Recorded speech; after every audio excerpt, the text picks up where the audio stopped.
Email studio@manchesterradioonline.com. And we're back. You're listening to the Watershed. If you want to email in, it's studio@manchesterradioonline.com. That's studio@manchesterradioonline.com. Manchester Radio Online, all one word. Call in on 0161 660 0545. We've had an email from Jamie from Clayton saying that all drugs should be legalised. Thank you, Jamie. Not that I'm playing devil's advocate, as was advertised. Although Jamie from Clayton may be a little bit of a... What, Pothead? Do you think that's an unbiased opinion? It's Jamie, I don't know. Exactly. Well, Jamie, let us know what your opinion is. Is that based on medical studies, or is that based on how much an ounce costs from your local dealer? I don't know. Let us know. So we're going to move on to animal welfare, a very hot topic of mine anyway, something I'm very interested in, which I really wanted to cover in depth last week. We didn't get a chance. Obviously, fox hunting was made illegal around... When we're talking, Karl, you're the politician. How many years ago was it? It was under Blair, wasn't it? Yeah. So we think about, say... it wasn't straight away, was it? No, I think it wasn't. When were the marches? When I think the... it was a private... I think it might have been a private member's bill that Blair kind of adopted. Yeah. Because I'm sure there were some doubts about whether we will do or not. I could be wrong, but isn't Cameron supposedly looking to overturn that? I think he is, I have I heard think he that. is. But then again, he's got key connections to a hunt, so... Exactly. That's Yeah. really He's got surprising, bigger fish to fry as well, hasn't he, Cameron? And he might not be looking to sort of rock the boat in that respect. You see, my thing is, and obviously Paul's going to be ringing in very soon. I know what Paul's views are, but Paul's pro hunting, and I think everyone's entitled to their own opinion. But even though some of my views may sympathise with the right in some instances, I can never agree to fox hunting or any kind of animal cruelty. I personally believe that if you hurt an animal, you should get the same kind of response that you get from hurting a human. That's just my personal feelings on it. I think if you kill a dog in the street or you beat a dog to death, you should get life imprisonment. That's just me. A lot of people think that's extreme. A lot of people think that's silly. But I believe that why are we more important than any other creature? You know, we all live. We all have emotions. We all have feelings. And I don't understand on a personal level. Again, that's my word of the week. Personal. Why a human being is more valuable than any other life? Thoughts, gentlemen? Well, have you ever hurt a fly? No. You've never hurt a fly? No, I have actually, yeah, tell a lie. But may I say that it was in self-defence? He was attacking me. So that's my mitigation. He was definitely he was trying to headbutt me. So I had to act, and act sternly I did. But I would do the same if it was a human being. Well, as far as we know so far, we're the highest form of intelligent life, and I say that with my tongue firmly in its cheek. Well, yeah, but again, that's an important point you raised, though. I believe that the world we live in now was a much more beautiful, wonderful, amazing place before human beings arrived. So if anything, I'd say that human beings are a curse on the planet, and I think the planet is such a volatile ecosystem that all of a sudden we turn up, and within 10,000 years we've gone from hunter gathering to basic arable farming, things like that, to building factories, nuclear power plants, mass hunting, mass fishing, things like that, wiping each other out as well as the animals, and almost bringing the world to total destruction. So I really would say that if there's any animal on Earth that is worthy of being culled, then it's human beings. But that could be a hot topic. That could be a controversial one. Karl, what are your thoughts on animal welfare? I mean, excuse me. Because of animal welfare, I mean, if you're cruel to animals, what's to stop people from thinking, it's okay, we'll just, knock him out walking down the street? Yeah, but again, just to reiterate my point, I personally, if someone hits someone in the street, I probably wouldn't really give a toss, to be honest. Yeah. If I see someone kick a dog, then I'm bothered. No animal I've ever encountered has ever upset, let me down, or disappointed me. Yeah, I think protecting the vulnerable into the sort of society. That's how we should be. That's how we should be. What type of society have you not protecting vulnerable animals, children, the elderly? How many dogs do you know, Karl, have ever built a nuclear bomb? How many dogs have ever created ricin? I can think of. Yeah. How many cats have issued fatwas against people? Humanity is not a very nice thing. That's all I'm trying to say. That's my point. So anyway, we're awaiting Paul's call very soon. But before we get that, we're going to play a little bit of music. And we've had a request through from Steph. She wants Won't Be Fooled Again by The Who. So that's going to be played. We're going to have that coming up very soon. But before that, here's a nice little ditty. A little bit, I don't know, a little bit retro, a little bit soulful, a little bit cute. I know it's well, anyway, see what you make. Okay, that was The Who with Won't Get Fooled Again. We've got Paul on the line from the UK Independence Party. We're just going to put him through. Hello, Paul. Hi. Hi, sorry about that before. Can you hear us okay now? Yeah, no problem. Excellent, no problem. Brilliant. Okay, so we've moved on. We've covered animal welfare, although we've had a couple of emails about that, actually. We've had one email saying a large amount of whales, dolphins and marine life are killed around the world because of extreme sonar signals, 235 decibel signals being sent by the military. I'm not sure what that means, but yeah, animal welfare is a hot topic. We've also had a couple of people, this isn't directed to you by the way, Paul, but we've had a couple of people saying that our guests will not be able to hear them very well, so hopefully now we've adjusted the equipment a little bit, it should be clear. But yeah, so Paul, I've spoke to you already. We were going to talk about Europe because we are still on our manifesto shtick at the moment. We've not quite finished it. This is the last topic that we're doing before we move on to Remembrance Day, which is obviously a keen topic for yourselves and your party. But yeah, so tell us what your thoughts are on Europe. And we've also, as I did let you know before, we've also got a Green Party member in the studio. So good. Well, but my views on Europe are quite simple. Actually, I'll change that. It's not a view on Europe. I mean, I love Europe. I've lived in Spain. I've lived in France. I've lived in Belgium. I've lived all over Europe. I've got friends from Spain, all over Europe. You know, I speak languages. I like French wine. I drive a German car, whatnot.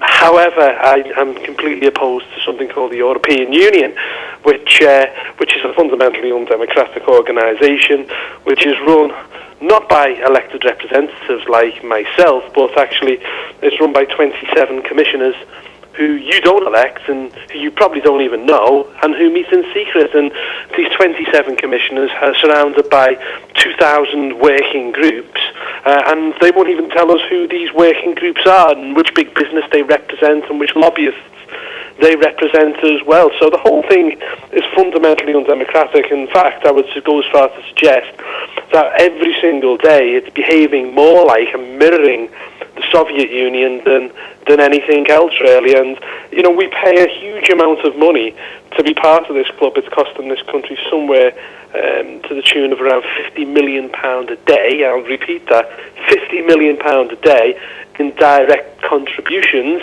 Of that we receive about half back, but the European Union then tells us how we can spend our own money. So you'll see it in Manchester, we see it in Liverpool. You end up with buildings and whatnot with EU flags on with signs saying we couldn't have built this without European Union money. Well, in fact, it isn't European Union money, it's our own money, and they're telling us how to spend it. So it's bonkers, really, and as a result of being members as well, we can't control our own borders because we have freedom of movement of people, and we have to comply with around 120,000 directives. But here's the real key point to all of this. Well, you know, we voted in 1975 to go into a European economic community which was based on trade and a common market.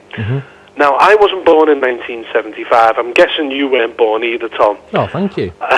You know, so you've never had a vote on this issue. I've never had a vote on this issue. And if you're under 54, nobody's had a vote on this issue. So Nick Clegg, David Cameron and Ed Miliband, those awful people who refused to give us a referendum only the other week, have never had to vote themselves. Well, Paul, so look, the whole thing is fundamentally undemocratic. The majority of British people now would like to do something about it and get out, and let's just have a vote and, you know, let's move on. Yeah, definitely, Paul. And can I tell you something that's going to knock you off your seat? You're going to be very surprised at this. Our Green Party member in the studio, when you started, was nodding his head. Karl, would you like to say what you agreed with? Yeah, I was agreeing with a bit about it needs to be more democratically accountable. I mean, you've got commissioners making decisions, then they should at least be accountable to the elected representatives in the European Parliament. So there you go, Paul. Well, this is a fair point, and I suppose the big issue is that these people meet in secret. I mean, the decisions aren't taken openly. And, you know, let's be frank as well. I mean, this might shock some of your listeners, but, you know, I'm an MEP, and, you know, I cost the British taxpayer around £2.1 million a year. And I'm not talking about in wages, because I don't get anything like that in wages. But, you know, for me to employ staff, for me to travel all over Europe and whatnot, and let's not forget, the European Parliament itself is such a farce that there isn't just one Parliament, there's two Parliaments. There's one in Brussels and there's one in Strasbourg, and every month, for 1 week, not just the 700 odd MEPs, but the 14,000 staff have to move from Brussels 500 miles to Strasbourg, which costs the taxpayer around 500 million a year. But just think of all the emissions, because these things are all, our offices are basically loaded onto Arctic lorries and transfer 500 miles across Belgium through Luxembourg and into France. You're getting more nods. Absolutely crackers. You're getting more nods from the Green Party, Paul. Well, it's you know, I'm sure he does agree with me on this, because, quite frankly, it's just common sense. And you know, I have less power as an MEP than a county councillor. I'm very expensive, but the fact is that I only exist for one reason and one reason alone. I exist to fool the British people, all the people right across Europe, into thinking that this thing is democratic. It's not. I have no power to initiate any legislation, and all we do as MEPs is vote or amend legislation which is handed down to us by these 27 commissioners who meet in secret. Now, that is not democracy. Can I suggest one thing as well, which I know you'll agree with this, Paul? One thing that annoys me is that people talk about how we're that intertwined now with Europe, that if we were to leave Europe, it would be an economic catastrophe. And I always look at countries like Norway and places like that, who have obviously proved that's not the case. One of the highest standards of life in the world, and they're not part of the European Union at all. They're a trading partner, but they're not part of the EU, and they're definitely not a part of the single currency. So when people say that you need to be part of this club, basically, which is what it is, it's a big boys club. To be a part of it, it's a load of nonsense. Yeah, I mean, this is absolutely right. The two countries in Europe which have the highest standard of living per head is Norway and Switzerland, and both of them are outside the European Union. I mean, look, in terms of the euro, the whole thing is an absolute catastrophe. Yeah. People like myself, I mean, I was a university lecturer at Liverpool Hope University before I was elected, but people like myself were saying all along that this could not work. It was impossible that the euro could ever work, because for a currency to exist and be successful, right across Europe, there needed to be full fiscal union, and that means that there almost had to be a European Union Chancellor, a Treasury, you know, the same taxation right across Europe for all of these countries within the Eurozone. But they could never do that, because there was never appetite for that amongst the peoples. Yeah. So what they did is they come up with this half-cocked, half-baked idea of a euro where independent sovereign nations, yes, had the same currency, but also had economic independence. So you ended up in a situation with Greece, with economies like Greece and economies like Germany in the same currency, with the same interest rate, same exchange rate, which were completely divergent economies and had different requirements. And it could never work. It was impossible that it could ever work. And quite frankly, Greece is definitely going to fall out the euro probably within the next 6 months. It has to fall out. Italy, I suspect, is in serious trouble as well. Spain. And Spain will probably be next. So the whole thing is a disaster. And the sooner these countries, in my opinion, fall out, it'll be better for Europe all round. And, okay, we will take one sharp, short shock of pain, really, shall we say, and it will hurt the British economy. But look, it's better that we take that pain now rather than continuing to throw good money after bad. You know, I'll give you an example.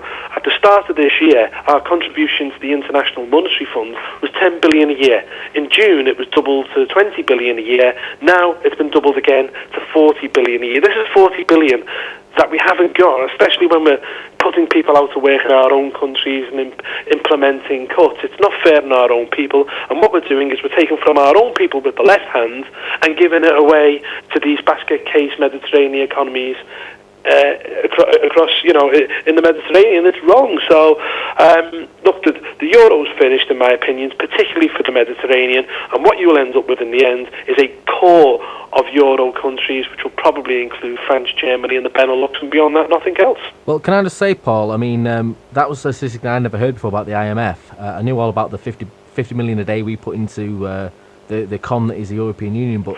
no, but it's more than that. The 50 million a day that we put in is only in direct contribution.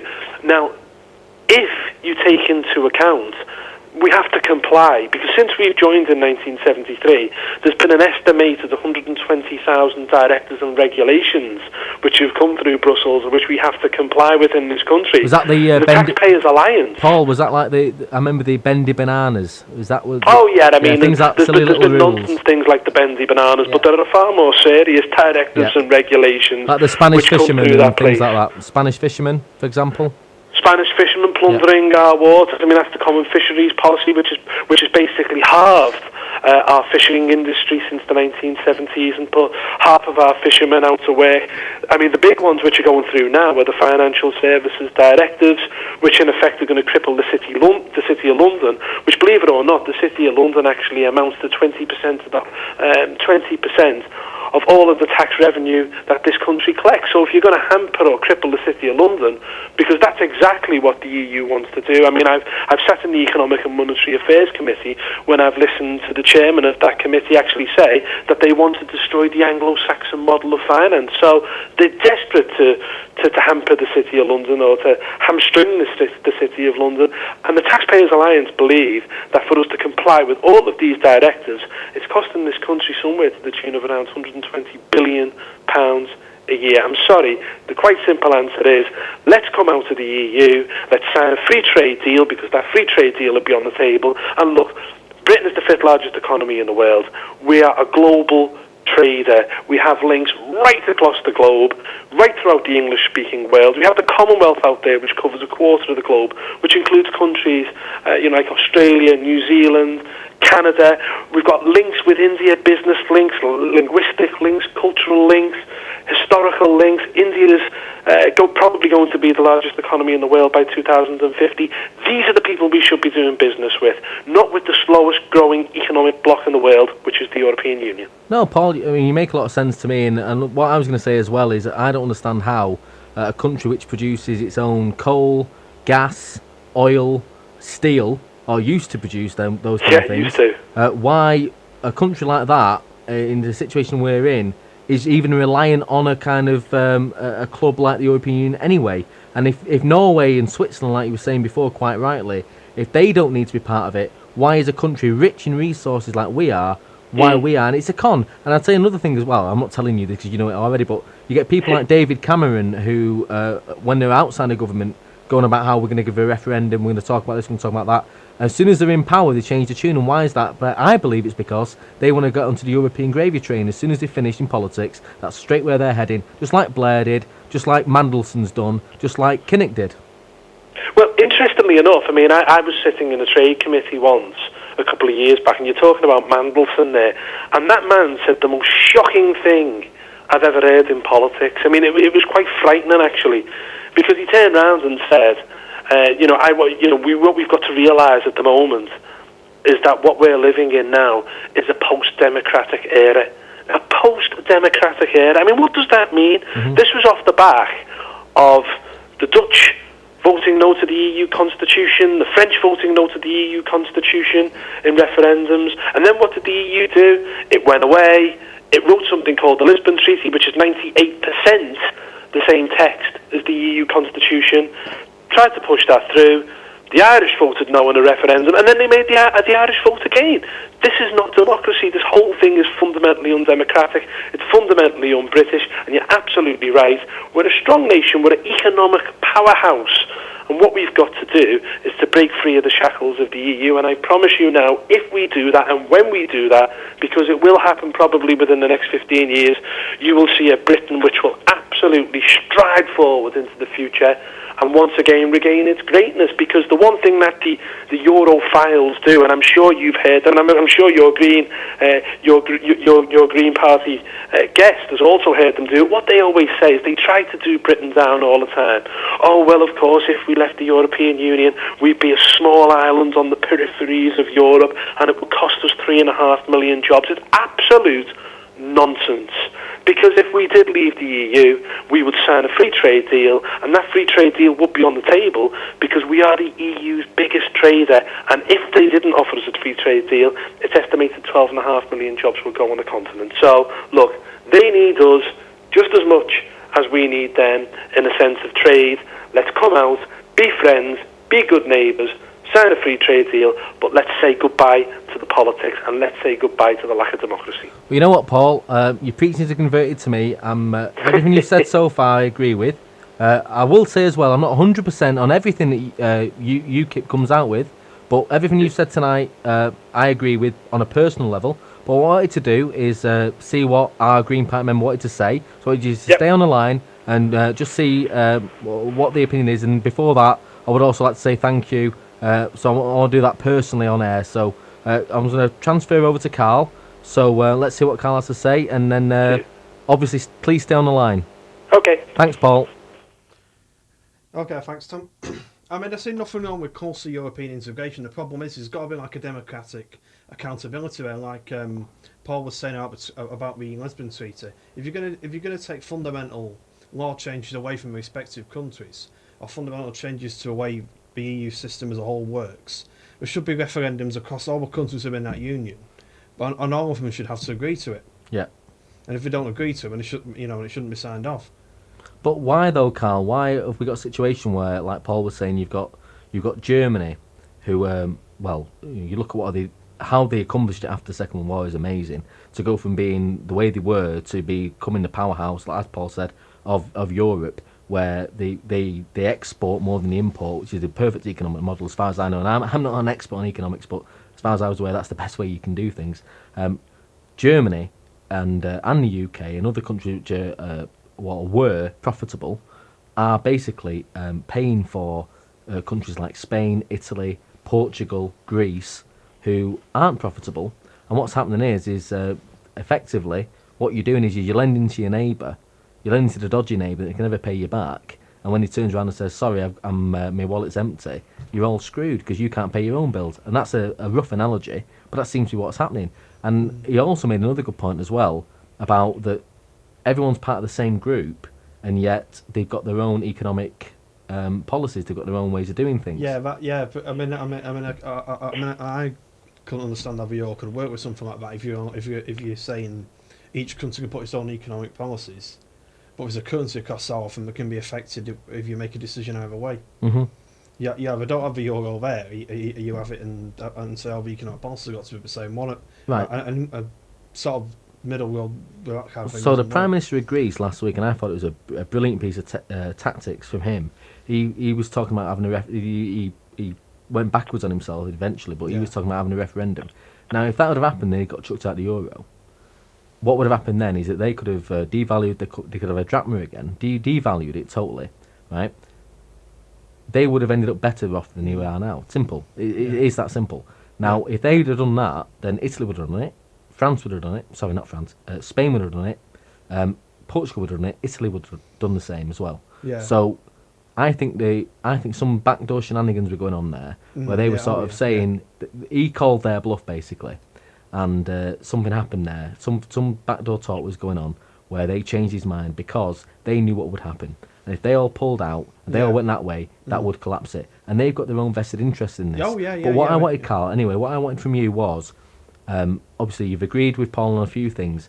For the sake of being fair and being unbiased, which I as a person I'm not, but I want the show to be unbiased. Yeah. I want your opinion, why Europe is a good thing, why Europe's something we should stay involved with. Excuse me. No problem, Karl. When you're ready, mate. No, I'm sort of all internationalist and for cooperation across a wide range of areas. You can share good ideas. Yeah. And I don't necessarily think that makes the European Union a bad thing. You can share the ideas, but you've got to decide where to draw the line on certain things. I mean, it's like if you're going to have a euro, you shouldn't have it. Like we were saying, all different economic policies. Have you all have the same economic policy? Mm-hmm. You don't.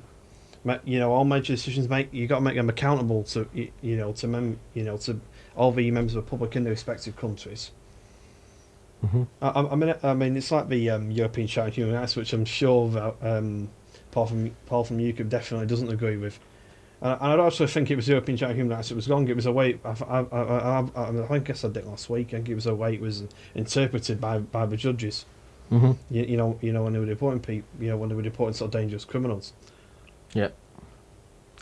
Well, yeah, I mean, but what we're not getting now, Carl, to be honest, is like why you believe it's a benefit. Why is Europe a benefit to Great Britain? I mean, it goes back to, I think it's probably why it was set up. You know, all countries are trying to cooperate with each other, you know, on various different issues. Then you're not going to get a situation, hopefully, where people want to go to war, kill, maim each other. Yeah.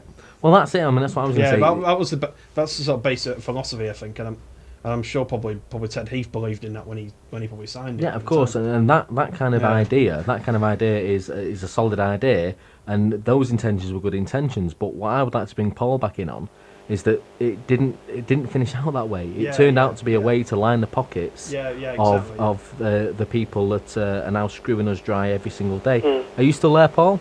Yeah. I mean, the idea that Europe. I mean, this is one which I think. One of my colleagues who's accused me of xenophobia tonight, believe it or not, one of the Liberal Democrat MEPs, accused me, bonkers anyway. In his press release he said, well, of course the EU has kept peace in Europe for 50 years. Well, that's nonsense. NATO kept peace in Europe for 50 years. I mean, I lectured British foreign and domestic policy at university. I know the score on this one. Trust me, it was NATO. It wasn't the EU. This is another thing, and I genuinely do believe, and I'll agree with Karl on this one. In that, I do believe that Ted he did think that the European Union, or the EEC, was a good thing, and I do think he did believe that it would bring peace to Europe. But actually, as I say, it was NATO. But the problem that you've got now is that it's going in the other direction, isn't it? It's causing unrest in Europe. You've just got to look what's going on the streets of Athens. You've got to look at what's going on in the streets of Rome and in Lisbon. The people out on the streets, there's almost revolution at the moment, particularly in Athens. And what it's trying to do, and here's the dangerous thing, is it's trying to create a false state. And what I mean by a false state is that you're trying to bound people together who don't share the same culture, don't share the same language, and in some cases actually don't even like each other very much. And you're trying to do that against their will, and it's only the political mandarins or the elite in Brussels who believe in this. And the problem that you've got is, if you look throughout history, false states always end in one or two ways.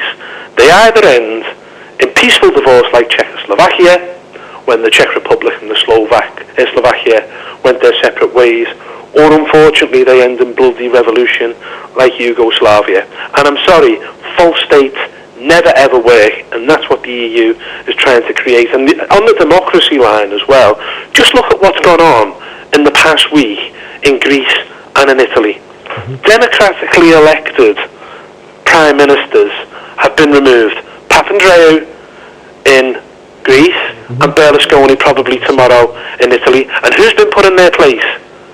In Greece, a technocrat who's unelected, a former EU, I think he's a former vice chairman, isn't he, of the European Central Bank. But he's not elected. He's never been elected by the Greek people. And he's now the Prime Minister of Greece. Paul, and what's going to happen in Italy? Paul, you're getting more agreement, person Paul. Who's a former EU commissioner is going to be imposed on the Italian people. This isn't democracy. Yeah, no, I quite agree, and you're getting again more agreement from the Green Party. I can never imagine a UKIP Green Party coalition, but if it was based on this conversation, it could happen. Go on, Carl. What are you going to say? I mean, we saw Berlusconi end up keeping control by passing laws preventing him from being indicted for various corruption offences. But yeah, and plus I'm naturally anti-EU. It's more of a sort of European Union, but a different kind of model to the one we've got now.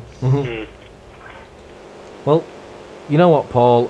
You've been an absolutely fantastic guest to have on, and I would love to have you on again. So please do ring in the future.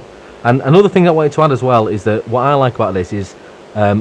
Although I don't want to really throw about my political opinions so much, I do agree with a hell of a lot of what you're saying, and I also like the idea that, and again, I might be presumptuous here, but you don't sound like an upper middle class toff. No, I'm not. And by the way, this is one of the misconceptions of UKIP. People think, exactly, yeah. But people think that we're just disenchanted ex-middle-class Tories, and it's not true. I mean, we come from all different types of backgrounds. I'm a council estate boy from Bootle. I'm the deputy leader of UKIP. So you've got Nigel Farage, who's the leader, who's from Dulwich College, and you've got me, who's a council estate boy from Bootle. So you couldn't get two more different people, and we come from all different types of backgrounds. And the interesting thing is, in the last European elections where we finished second, actually it was the old Labour working class vote which pushed us into second place. It wasn't disenchanted Conservatives. And we did better in the north of England than we did in the south in terms of improving our vote. So UKIP is changing, and tell you what, when I come back on again, what I want to get across is that UKIP isn't just a single issue party which just talks about Europe. I'm also the head of UKIP's policy unit, and we have a full raft of domestic policies which are radical, actually. I mean, we're a radical libertarian party, not a conservative party, and I'd love to come on again, and I'd love to talk about UKIP's domestic policies. Paul, before you go, can I say that you just said a key word then, libertarian, which is how I always do describe myself, actually. That is what I'm a big believer in. You've also had a lot of emails agreeing with you 100%, and also people expressing surprise at the. That's what I brought up about, basically about the obvious the view that people normally have of UKIP. A few people have commented on that. So thank you so much for coming on. You've been a great guest, and I would love you actually to come into the studio.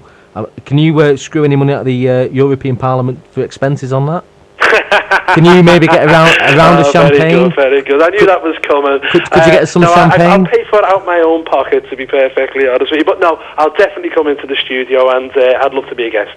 Paul, thank you so much. Brilliant. And right. You have a great weekend. And, well, we didn't even cover Remembrance Day, actually. Obviously, we're going to be covering that very soon. But I can assume what your thoughts would be on that. But once again, thank you, Paul, and have a great weekend, and speak to you soon. Thanks, Tom. Bye, Carl. Cheers, mate. Thanks, Tom. Thank you. Bye-bye. There we go. That was Paul from the UK Independence Party, and that was a great call. That I wish we could have more of them more often. Superb. Jim Claridge has emailed in. He said the whole idea of a single currency only has currency itself as one nation. When you have different economies which diverge so much as in this instance, it becomes unsustainable. Look at Greece, Italy, Spain, etc. Their bankruptcy has a knock-on effect to the rest of the member states, which in effect will either overstretch IMF to melt down or destroy the rest of Europe. Deep breath. It would have to be a single leadership, i.e. a currency chancellor and main bank, as well as typing up policy in terms of taxation, essentially Euro centralising the government of all member states for it to work. Carl's nodding again. Any notion of us being tied any further into this would be fiscal suicide. So what we've got, listeners, is we've actually got a Green Party member who is almost now a rabid UKIP member. I actually sound like a real sceptic, but I'm actually not. But it's certain. I actually wouldn't agree with a free trade sort of. You've almost converted. You've almost converted a Green Party member. I'm not sure if socialist, believe it or not, but anyway. Well, there you go. Well, what Paul said to me before. I don't agree with economic sort of bits of UKIP, but yeah. Well, what Paul said to me before the show, and I don't think he'd say it now because I think obviously you agreed a lot of things, but he said that a Green Party member, they're like a watermelon, green on the outside, red on the inside. Now, I've got to admit. Not necessarily a bad thing. No, I've got to admit. You see, in my heart, I'm very left wing. I believe in looking after the poorer man and poorer woman, for that matter. I believe in looking after the vulnerable. I believe in caring about those that can't care for themselves. But I also believe that we as a people, we as a species, unfortunately, do not comply to that. And you can't have a system based on individuals. You've got to have a society based on the masses. And as much as I would love to live in a utopian world of Trotsky or Lenin, it's never going to happen because people inherently are greedy and people inherently are bad, which is why, as I was saying before, you show me a dog or a cat or in fact a hamster and the human's not going to win, let's put it that way. But anyway, we're going to have a little bit more music and then we're going to come straight back and we're going to be talking about Remembrance Day and the brave that have fallen and died for Great Britain. Right, you're back with the Watershed. We were just talking to the deputy leader of the UK Independence Party, which, I knew he was an MEP, I didn't know he was deputy, so there you go. I feel quite obliged there.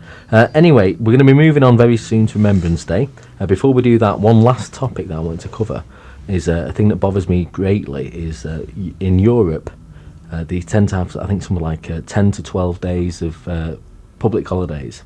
I think we've got 8 altogether, including bank holiday, Christmas, things like that. So we've got to have a bit of a shortfall. Not only do we have that, by the way, we also tend to work longer hours than people in Europe.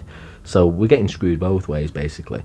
But I was thinking that 2 key days, which we should have as a nation, is St. George's Day in April, which is, of course, a day which some people, not all people, on the left, believe we shouldn't have, because it sort of panders to the, I don't know how these people think, but I think they tend to associate it with football hooligans, things like that. I don't know. To me, it's just it's more valid, in my opinion, than Andrew's Day with Scotland, St. David's Day with Wales, and so on and so on.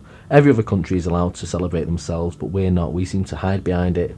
We seem to be ashamed of ourselves, and it really annoys me. It really bugs me. I disagree, to be honest with you. Go on. It is connected to sort of football side of things in some ways, I think. But it's just not as widespread. I know some people will probably jump down my throat of saying this, but it's not as big as, ironically, as, say, St. Patrick's Day in the UK. It's just not. But why would a country like ourselves, which was plagued for years with bomb threats and bombs and being attacked, why would we celebrate the nation which produced those people and not our own? Say that again, sorry. What I'm saying is we live in the UK, right, which was bombarded with bomb threats. The IRA were terrorising us for years and years and years and years. It's not a representation of St. No. Patrick's Day, But what I'm saying is why would we want to celebrate a nation which produces people who absolutely terrorised us for a long time? Before Al Qaeda came here, they were the original terrorists, the IRA. Why would we want to associate ourselves? I don't understand it, to be honest. You get people who've got no Irish connections whatsoever. Wait a minute. Going out. No, one second. Celebrating St. Patrick's Day is not an association with So, terrorism. I'm not saying it is. I'm just saying, why would you want to associate with Ireland?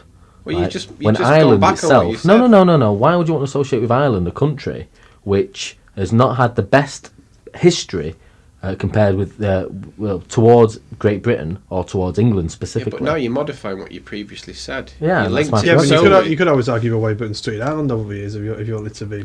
Yeah, well, to be honest, I don't understand why we've even bothered with the place. I mean, it's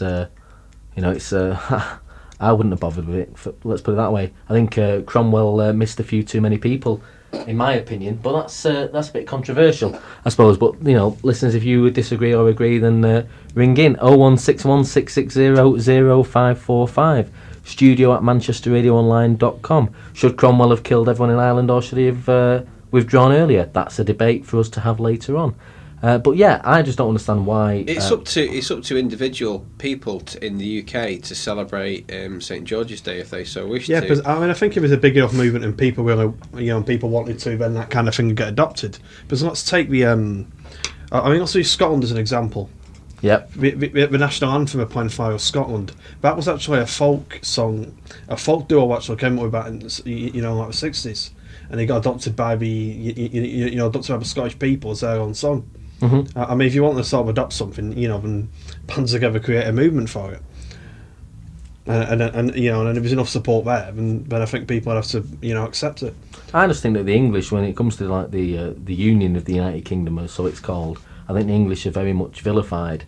We're seen as we're paying the price for building an empire and doing things like that, which I don't agree with personally. I don't agree with going over to other nations and claiming it for our own. I don't think that's right. But I don't see why we should feel guilty for those acts that were carried out in our name years ago. And with Ireland, I mean, I don't understand personally why a country which, on the whole, there's a lot of Irish people that live in Manchester, not let alone the UK. Yeah, I know that. But I never understand why, if Ireland's so brilliant, why they want to leave. That's another big thing for me. I never understand. If you want to leave a country, why would you want to praise it so highly? Why would you want to celebrate it so much? If your country's so great, why would you want to move to England? And why would you want to move to Manchester specifically? But a lot of the ancestors have probably come up. You get a lot of the ancestors moved with the potato famine and stuff like that and went to the other countries. Mm-hmm. Basically didn't have much of an option at the time. Mm. Well, you know full well yourself, Tom, that a lot of Irish people moved over to England, you know, in the 40s, 50s, 60s. My mother is one of those people. Mm-hmm. Yeah, I wouldn't be living in Manchester if she hadn't come over to Manchester from Northern Ireland, where she came from. So, you know, what's your point? Well, my point is if you want to live in England, then you should count yourself as English. I mean, not your mum, obviously, because she's from Ireland. That's different. What I'm saying is I'm talking about people that are from England, brought up in England. You've got a hang up about people celebrating St Patrick's Day, big time. Yeah, I suppose I have. You have. Yeah. And if you so care about St George's Day so much, and you start something Yeah, yourself. I've been trying for years, mate. I've been trying for years. It's just a fact. I mean, I'm happy to celebrate St George's Day, but it's just a fact whether you like it or not. It's not as big a thing as St Patrick's Day in the UK. Like it or not, it isn't. Yeah, but what I'm saying is I think it should be. That's what my problem is. It should be, like I said, but it isn't. And anything St Patrick's Day wise that's celebrated on St Patrick's Day, it's all funded by. It's not funded by the local councils or anything like that. It's all paid for by sort of communities and things like that. It's not government funded or anything. But what annoys me, and I was saying before the show, is that if somebody is from, if someone's come over from Dublin or whatever, and they're doing their thing over here, that's one thing. What bothers me is somebody who's second, third, fourth generation. Some of them, I know you've been to Ireland, but some of them never even been to Ireland, and yet they call themselves Irish. And to me, that is just as bad as people who've come over from Pakistan 2 or 3 generations later who will watch England v Pakistan at the cricket and say, "Oh, I support Pakistan." Basically, what it is, it's a way of dividing people. It's a way of compartmentalising people, right? And I don't like that. To me, if you're brought up in England, you're English. Okay, you've got an English education, you've got an English health system supporting you. You're English. If someone's brought up in Ireland, brilliant. Be Irish, that's fine. I've not got a problem. My problem is people who've got nothing to do with Ireland whatsoever, going on about, oh yeah, let's enjoy the crack and all that. Load of nonsense, in my opinion. But that's just me. I don't think there's anything wrong with celebrating the the heritage of of your background, where you come from. It's not my dad's Scottish. I mean, I actually support the Scotland national team. So football. So if England plays Scotland, Carl, who do you support? I've supported Scotland.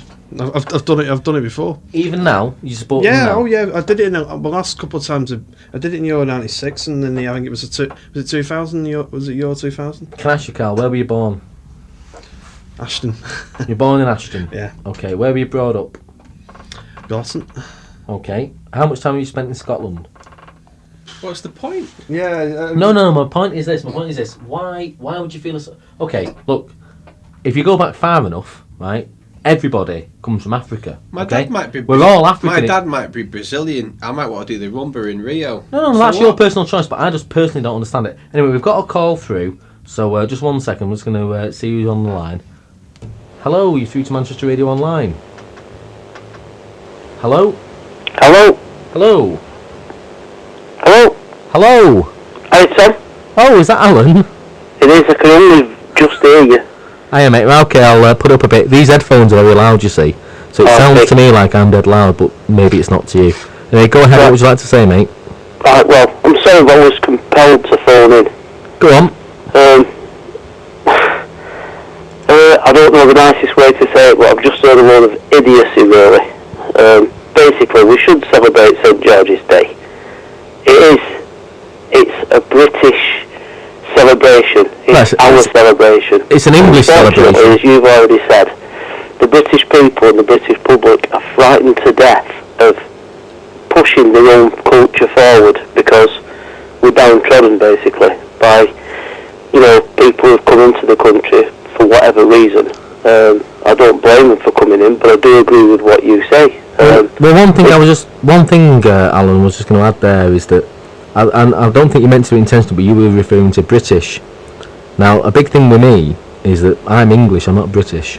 Yeah, well, sorry, you dead right there, English as opposed to British, yeah. And I mean, I love the UK as an idea. I love Scotland, I love Wales, and I really do. And in fact, one of my favourite places on earth is Wales. It's a beautiful place. But yeah. I do not associate myself as British. I'm associated as English, just as the Welsh associate themselves as Welsh, the Scots associate themselves as Scottish, they associate themselves as Irish. That's fine. I've not got a problem with any of those people. My problem is when it's it's like a forced integration into England. Because let's face it, Great Britain is effectively England plus 3. Yeah, that's what it is. And I just believe that we as a country should be proud of ourselves and shouldn't have to apologise for what our ancestors did. Really, Tom, in that your guests have said, well, if that's what you feel, then create a movement for it or get the ball rolling. And for my money, that's what you were just trying to do. Yeah, well, you see, a lot of problems is England. We've not only got the history of we've got the imperialist kind of side of things, which we're not the only countries to do, by the way. We always act like England is the only country to ever try and conquer anyone. Every country tried to do it. Holland tried to do it. France tried to do it. Spain, Portugal, they all tried to. Germany tried to do it. Everyone tried to try and conquer. It was the way of things in those days, Tom. Yeah, we happened to do it. And what we did was, in some cases, abominable. We did some terrible things, like everyone else did as well. But unfortunately, people seem to, I don't know why, I think it's because we were the big guys, but people sort of label us as the imperialists. They don't, well, they're starting to move on to the Americans now. They're starting to slag off the Americans and slag off the Yankees. Well, the Americans are the police force of the world, aren't they? Well, they are now. They are now, and that's what we were. But I just think it's a little bit sad and a little bit unfortunate that even today, even though my father, grandfather, great-grandfather weren't involved in any of this kind of stuff going on, that we still feel like a weight of guilt on our shoulders. America now is based on the slave trade. It's absolutely based on the slavery. And yet, people don't seem to hang the same kind of problems on them that they do on us. And it just breaks my heart, to be honest, that you should be proud of being English. Being English is an asset in my eyes. At one point it used to be, Tom. It's losing its value now. Exactly. Yeah, unfortunately. And it's a tragedy. With answer to your other question as well about Ireland. Yeah. Why we ever bothered with the place? It's basically down to the government using the whole of Ireland or Northern Ireland as a training ground for the British Army. Yeah. That's what it boiled down to. I mean, our troops have been envied around the world because, as troops were rotated round the system and did the time in Ireland, basically it was a cheap training exercise, which was more than training really. It was about the best training you can get. Mm-hmm. Well, you don't have to be an archbishop to realise that they've let it go now, but that's because we've got a bigger training ground now.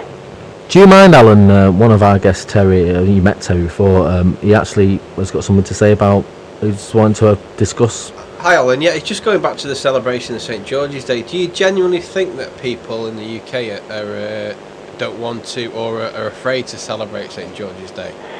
Right, I caught some of that. I'm sorry, you're really quiet. Your mic is Sorry, Alan. I'll come closer to the mic. That's better. I can hear you now. Is that better? Sorry. Yeah. Yeah. It's just a quick question about we're going back to the going back to the question about the celebration of St George's Day. Yeah. And do you think yourself that you just made a comment before about people being afraid or not wanting to celebrate St George's Day? Do you think that's really true, or?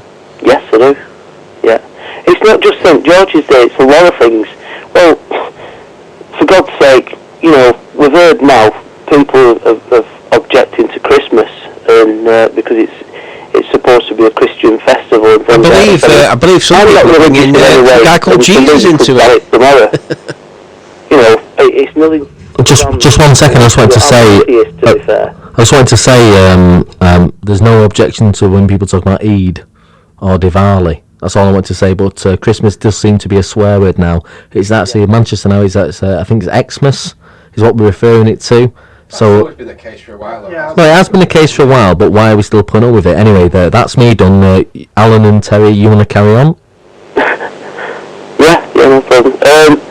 As I was saying, I do think that a lot of things that we used to celebrate and things that we all do in this country now, people, it's not because anything's been said. People second guessing before these things happen because they don't want to offend other people, minority groups, well, groups that maybe once were minority groups that aren't necessarily minority groups anymore. With what you're saying there, I agree with you 100%. I know what you're saying, but I just think with regards to actual St George's Day, I just think it's never been. I know it should be. I'm not saying it shouldn't be. Well, but it's never been. I'll have to interrupt you there because I think you're way off the mark. To you, it's not, because you're going off your own.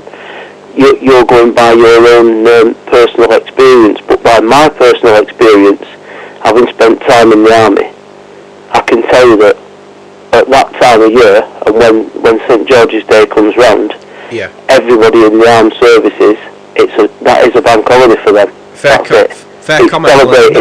To be honest with you, you're right. I've never seen that side of it, to be honest with you, and you're right. I am going off my experience of it. In that, I'm talking about, people either not celebrating in pubs, or that's the only side I've seen of it. So, well, if you look at ex-servicemen, even when they're not in the army anymore, when St George's Day comes around, that's when they get together. Right.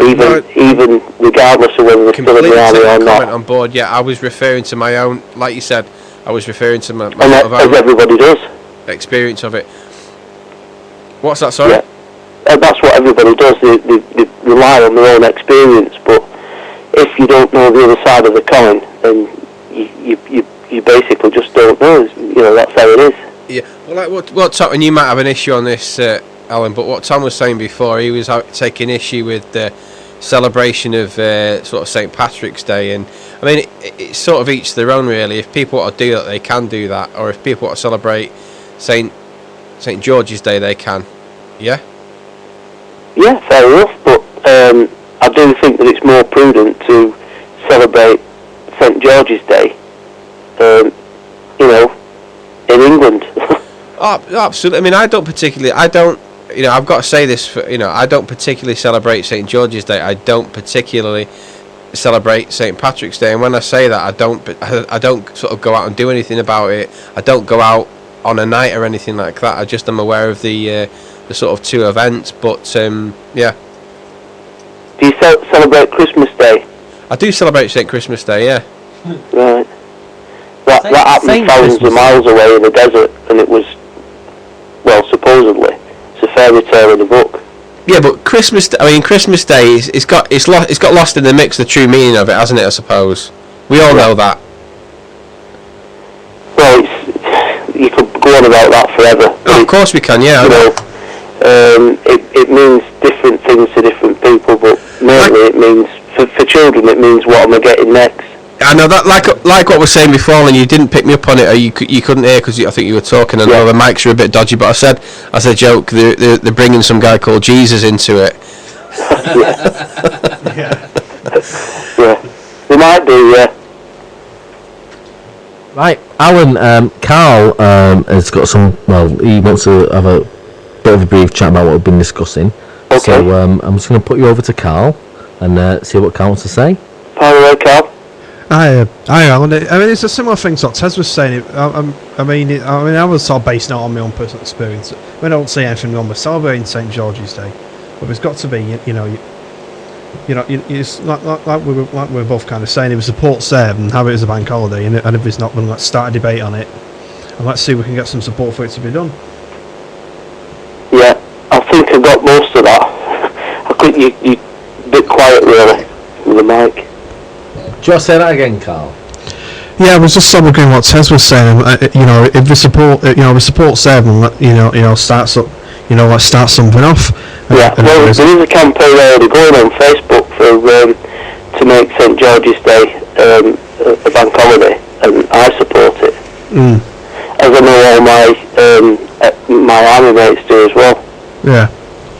And to be fair, if you've fought for your country, and then you're going to hold it dear to your heart. It's something that you believe in, and I know that a great deal of my friends would be very passionate about this conversation right now, and especially on a day like today. Alan, can I just can you stay on the line? I just wanted to ask Karl. Obviously, Karl, what you've said tends to agree with what we're saying. I was just interested in what you feel maybe I don't want to put you on the spot, I apologise for this, but is the Green Party view on St George's Day, things like that, would you say that concurs with what you're saying now? Because I believe, and I think you believe as well, that St George's Day is, just like everyone else's nation, an important day where we admire and we respect and we look at ourselves as a nation, and we have a little bit of self-pride. So I just wanted to know whether you think that your party would agree with that, or whether they would sort of lean another way. And I'm sorry to put you on the spot. If you don't answer, you don't have to. No, it's, I mean, as far as I'm aware, there's a very neutral position on it. I mean, even if people supported it, then obviously we'd support, a democratic rule of the people. Okay. Right, so what we're going to do now is we're moving on to Remembrance Day. So Alan, have you got any personal views on Remembrance Day? Yeah, a bit double-sided really. One, firstly, I think we should remember the people who paid ultimate price. I do say people, not men. Yeah. Because there's women as well, even as far back as wartime, the First and Second World War, because people, it was all hands to the pumps really, and that gets forgot about. You don't have to have actually served on the front line to pay the ultimate price. Well, do you know what I've just realised, Alan, actually? Is like, I spent all this week trying to find, I was contacting the Royal British Legion, contacting loads of different groups to try and get someone to come on the show. Yeah. And I never even well, I did know, but I forgot totally that obviously you've served the British Army. Yeah. And that, I could have saved myself a lot of hassle and just got you on. But you just needed to pick the phone up, Tom. Exactly. It never even occurred to me. But of course. But I mean, what I want to speak about tonight with Remembrance Day is that, of course, I believe, in my own opinion, that as each generation goes by, and of course it's not all about First World War, Second World War, although what they did has changed the path that our history has taken. It's also about people that fought in Korea, people who fought in the Falklands, people who fought in the First Gulf War, Second World War, Afghanistan now. It's every single person that You've still missed one out there, Tom. Sorry? You've still missed Ireland out there now. Yeah, Northern Ireland, of course. Operation Banner. Yep. Do you mind, Alan, again, I don't want to put you on the spot, you don't feel comfortable, you don't have to do it, but do you mind telling us a little bit about your times in Northern Ireland? If you don't want to do it, you don't have to. Not really. Yeah. So not on the radio, thanks, Tom. Of course, it's pretty bad. I do. Like I said, there's a lot. If you look up the statistics for Operation Banner, it will tell you how many people were killed and how many people were injured during the years that it was in operation. And people don't realise just how many men lost their lives over there, and some men are still fighting battles now with themselves after the time over there. It gets forgot about, and really today is, for my money, is I've got friends who are absent now, and that's what it's all about, and we should pay them your respects, really. Well, I just think it's sad that people, when they talk about Remembrance Day, they don't associate everyone after First World War and Second World War with it. But of course, as you will know yourself, so many people who have died for this nation, and it's and every time we wear our poppies, it's not just, although it is part of that, of course. And I said at the start of the show, I'm not sure if you heard, but at the start of the show, it's not just about everyone that died First World War, Second World War, as much as we honour and respect them. It's also everyone else that has unfortunately been part of these wars which we've gone through in the last century. And what breaks my heart, Alan, is that the First World War, from a historical point of view, might have been misguided.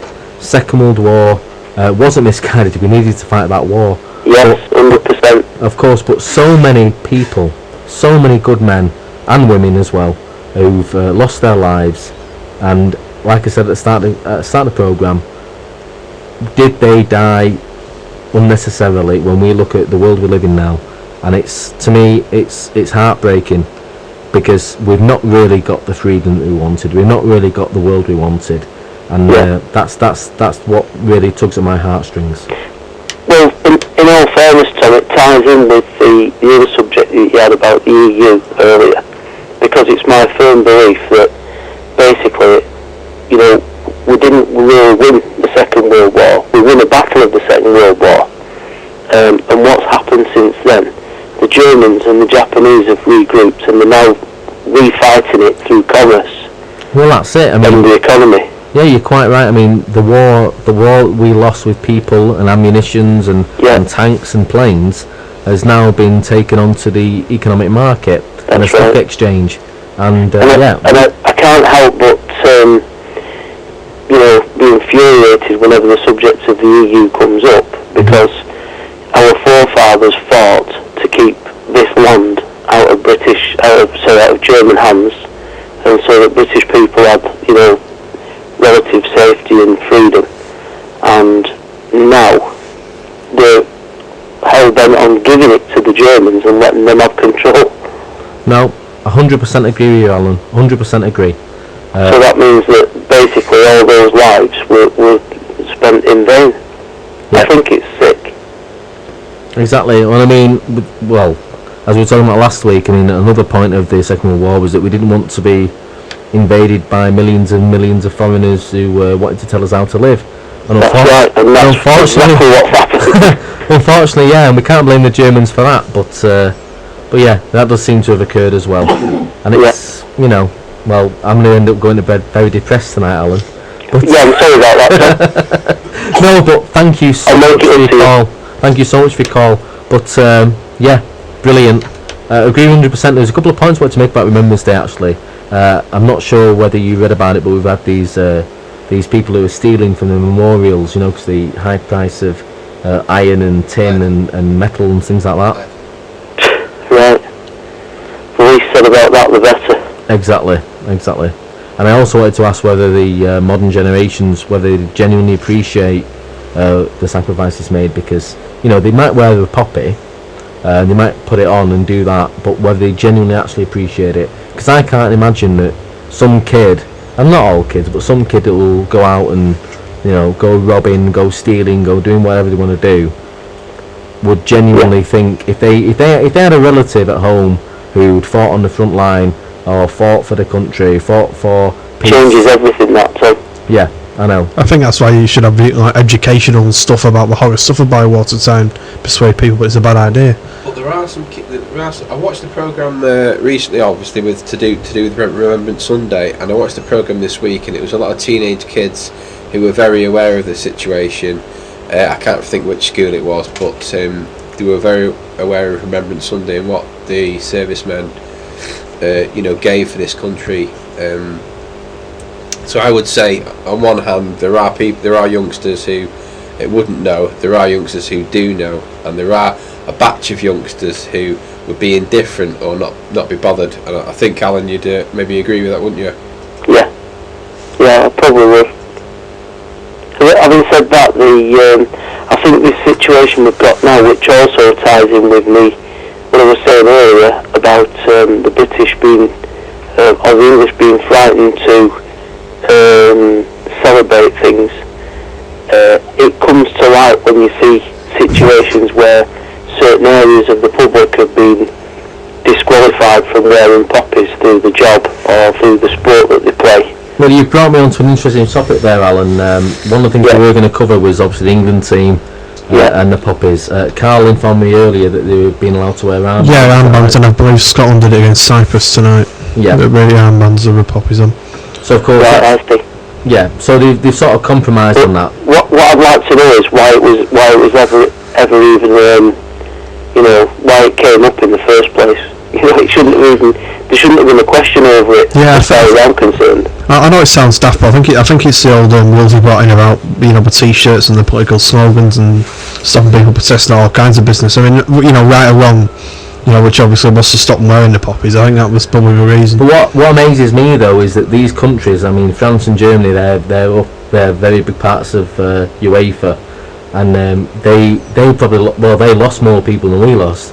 So the very fact that they can turn around and say that it's a political statement, it's not more than that. 'Cause it's not a political statement. There's no politics involved. There's no politics involved when you're talking about people from millions of people all over Europe dying because of the actions of one nutcase. But one other thing, Alan, before you go, I was going to, very controversially, I've had a guy from UKIP on tonight, I'm not sure if you heard, but... I did hear, yeah, he was great, wasn't he? I sent you an email, actually. Yeah, and he was brilliant, but I was really being very, very dodgy, I suppose, because one of the other guests that was trying to get on, to try and balance out the Green Party and any kind of left-wing bias, was a guy from the BNP, and he's called Mike Whitby. What he was saying was that he couldn't come on the show, and he was saying that if he could make it on the show, he would actually be in London, because they were defending the cenotaph, the central cenotaph in London, because apparently the Islam for UK group were determined to boycott the statue on Remembrance Day today, to block it off and sort of do their own protest. I see. Exactly. Now, of course, a lot of people, when they hear the words BNP, they want to react a certain way, and I understand that, that's fine. But when you imagine that in our country in 2011, only 60 years or so later than the end of the Second World War, that we've got people that call themselves, well, they claim the benefits of a British citizen, masquerading around a cenotaph, claiming that we're murderers and we're this, we're that, we're scum, we deserve to die. Yeah. Absolutely disgusting. You have to be very careful at that point as well, Tom, because you're bordering on racism if you're not careful. No, what I'm saying is... Unfortunately, that is one of the things that causes conflict and wars. Yes, but what I'm saying is, though, and I'm being very explicit in this... I understand what you're saying. It's the Islam for UK group. It's not Muslims, so I'm not saying that. I'm not saying people who follow Islam. I'm saying Islam for UK, the group, run by Amjad Chowdhury, I think it is. Ahmed Chowdhury. I would say that the title is very contradictory, to be honest. Yeah, but this is the same guy, though, Alan, who said that within 20 years he wanted to see the flag of Islam flying over Buckingham Palace. Right. Exactly. So again, you're quite right. Just to reiterate, anyone that's listening who's Muslim, it's not about Islam. Okay, it's not about any kind of race, creed, religion, or any kind of faith. I'm talking about Islam for the UK. That's their group, and run by this Amjad Chowdhury kind of guy, who's obviously a piece of filth. Who I wouldn't be too upset about if he got run over by a tram tomorrow. Anyway, Alan, you've been wonderful. Just to let you know, we've covered a lot of that, and we're going to be moving on very soon. We've only got a few minutes left. We're going to play a little bit of music, and then we're going to end on a war poem from the First World War. And we haven't got Brian with us tonight, Brian Melton. Brian would have been the exact person for that. I know, and I told him as well. He's got the best voice in the world. Yeah. And I'm a straight man, but I tell you what, I get hard on listening to him. Right, he's got the best. I'm sure Brian would be very happy to hear that. I'll email him and let him know. I'm sure Brian might not come on again after that comment. I think it's Well, I was going to save it for next year's Gay Pride weekend when I invited him on, but I won't bother now. But yeah, so we're going to have a bit of music, Alan, and I hope you stay tuned in to listen to the poem. But thank you so much for calling in, and I hope to see you soon, mate. See you later, Alan. Thanks for taking the call, Tom. Yeah, brilliant. No worries. Thanks, guys. Thanks a lot, mate. Bye-bye. Bye.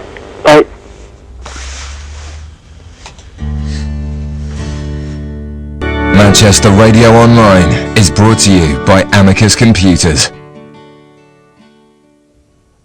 And we're back on the Watershed. Thank you very much to Alan who called in before. To finish off tonight's show, here we go. This is a poem dedicated to all those people who passed away. Their times went too quickly, and you know it counts for anyone as well. It was written for people who died in the First World War, but it counts for everyone who's ever died for their country. So here we go. And again, if Brian Melton was here, he'd do it more justice than I, but I'm going to give it my best shot.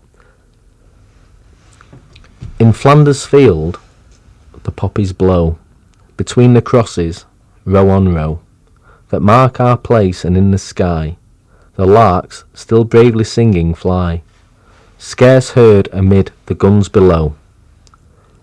We are the dead, short days ago, We lived, felt dawn, saw sunset glow, loved and were loved, and now we lie in Flanders fields.